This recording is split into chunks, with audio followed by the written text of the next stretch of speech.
तर काँग्रेसनं सुनेत्र पवारांबाबत केलेल्या विधानावरून राष्ट्रवादी काँग्रेस आक्रमक झाली आहे। पिंपरी चिंचवड आणि नांदेडमध्ये काँग्रेसच्या निषेधार्थ राष्ट्रवादीच्या कार्यकर्त्यांनी आंदोलन केलं आणि यावेळी सपकाळांच्या प्रतिमेला जोडे मारत निषेध नोंदवण्यात आलेला आहे।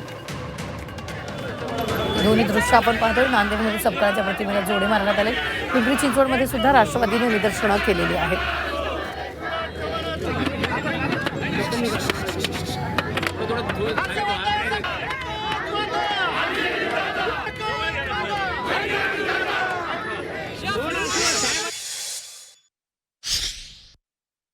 आणि अशा एका कर्तबगार महिलेच्या संदर्भानं अशा पद्धतीचं वक्तव्य करणं म्हणजे जाहीर निषेध करण्यासारखं आहे आणि आम्ही त्याचा जाहीर निषेध करतो आहे।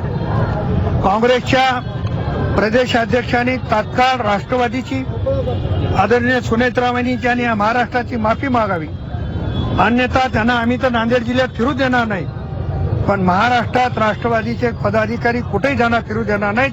एवढं खरं पाहता तर आम्ही जे वक्तव्य त्यांनी केलं, ज्या गोष्टीच्या ट्विटला त्यांनी जो दुजारा दिला आहे, त्या दुजारा देताना त्या ठिकाणी हर्षवर्धन जे होते आणि वळवंटीवार होते, त्या दोघांचाही आम्ही या ठिकाणी जाहीर निषेध करतो।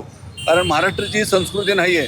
आपण पाहिलं की महाराष्ट्रामध्ये छत्रपती शिवराय असतील, डॉक्टर बाबासाहेब आंबेडकर असतील, अनेक मान्यवर देदीप्यमान सगळे नेते मंडळी आज अगदी आदरणीय शरदजी चंद्रजी पवारसाहेब असतील, अजितदादा स्वर्गीय अजितदादा असतील, स्वर्गीय इंदिराजी गांधी असतील, आम्ही कधी आपण आपली संस्कृती महिलांचा सन्मान करण्याचा, त्यांना आदर करण्याचा